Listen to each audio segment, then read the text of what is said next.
Hello everyone, it's Andrew from TCG, and today's video I'm going to be talking about why getting started is the hardest part of your business for the trading card reselling, and then also to give some inspiration as to why you should just keep pushing forward, because it does get easier even if the tasks at hand become larger and you have to do more work. It somehow becomes easier, or at least that's how it was for me. And I think with getting started being the hardest part, it can scare a lot of people and make them worry to try to scale.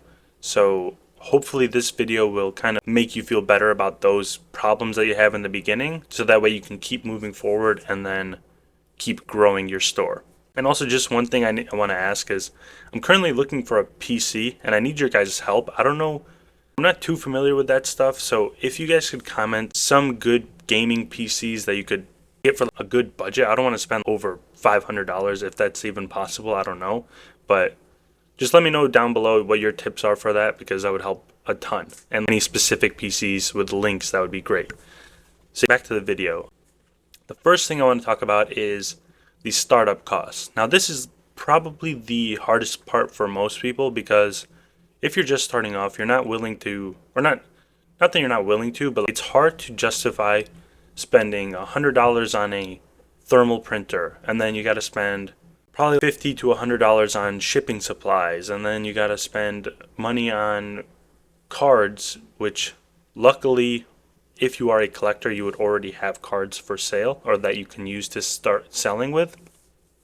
But some people don't have as much inventory to just start with, and they have to buy it all from scratch. So when you're just getting started, there's a lot of things that will eat up a lot of your money in the beginning. And luckily, the good part about that is once you buy these, you can use them forever, and they're almost like a foundation once you keep going. For example, the thermal printer, I've bought it about one, and I've been using it for the last 4 to 5 years. I've probably printed, I don't even know how many labels with it, but it still works, and that $100 investment has lasted me this long, and it's still running. Another thing, sleeves. I had to buy some in the beginning because I didn't have any, but then as you buy more collections, you get all these sleeves in, and you never have to buy it again unless you run into a rare situation where you just don't have any more sleeves and you just got to have some. And this applies to many things. A lot of these things that you buy when you're just starting off will not have to be bought again, or will have to be bought at a reduced rate. So that's a very good thing to look forward to. And the next thing is that when you're just starting off, you have to learn a ton of things. How to ship, how to list, how to find inventory, all these things.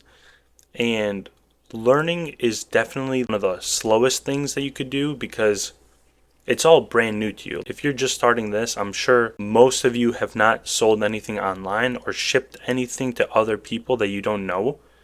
And there's a high barrier to entry for learning that stuff, because it's not natural to do this. So learning all these things will take you a lot of time, but luckily as you keep doing it, you will become much faster with it, and also just better. You'll be better with your shipping. You'll be able to find better collections the more you do it, and you'll be better with your listings the more you do it. All these things you will just improve over time, and it will become a lot better and faster.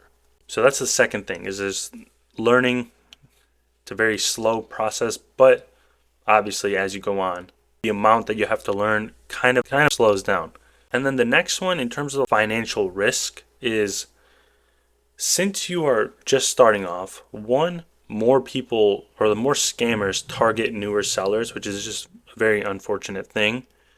And then on top of that, your volume is much lower as a new seller, so that way if one person scams you, it has a much larger effect than if someone like me that's been doing it for multiple years.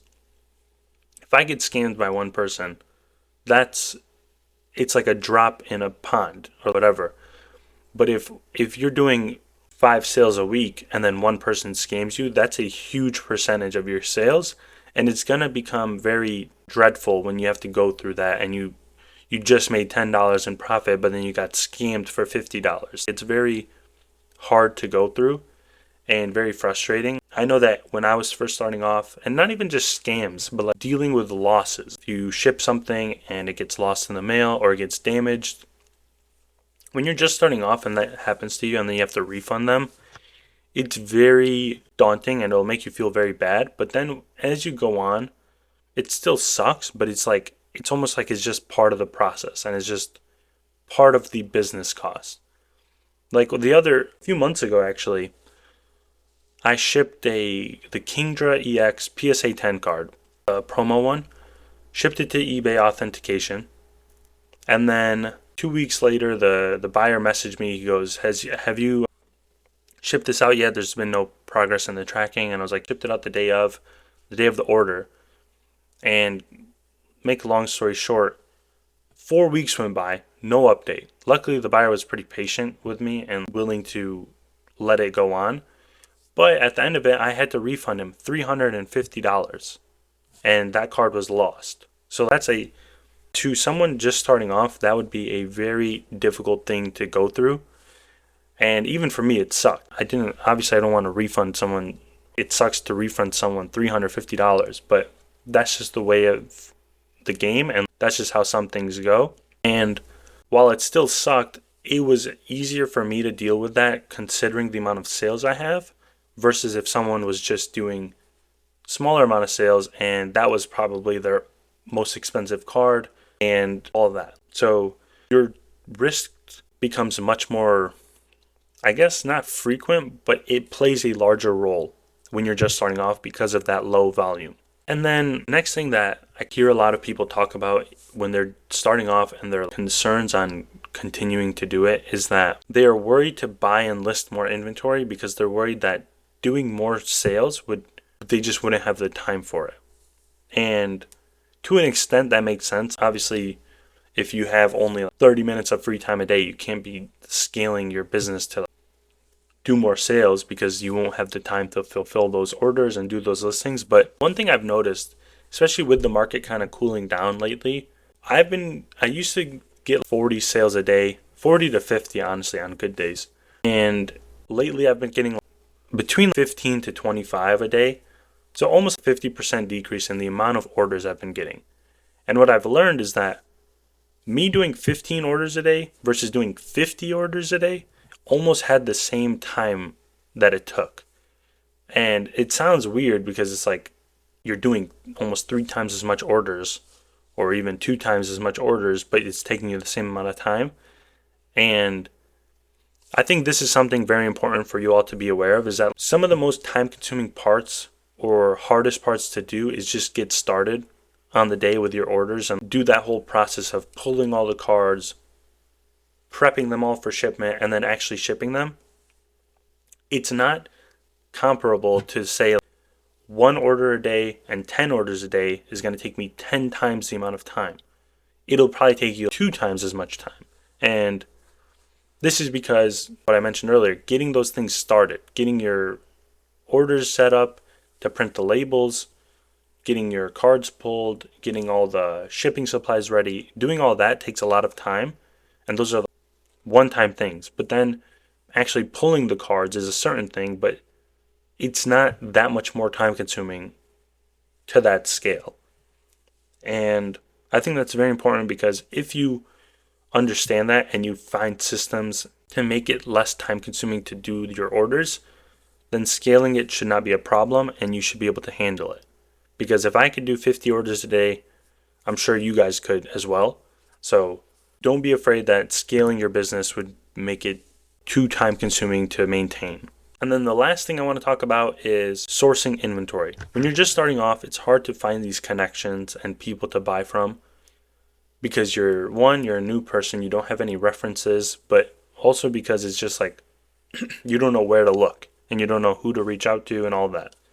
But one thing, actually, I have videos on my channel if you want to check out how to find inventory, how to do all that. So check that out. But on top of that, the more you post and the more you look for these collections, the better your chances are of actually finding them. And then also it just builds on each other because if you buy from someone and it's a smooth transaction, they like dealing with you, chances are they're going to come back to you and sell to you again if they have more cards. So while it does suck in the beginning, it's something that can easily be improved, and just like the more you do it, the better it becomes. And some tip I guess I would give for when you're just starting off and you're trying to find people to buy from.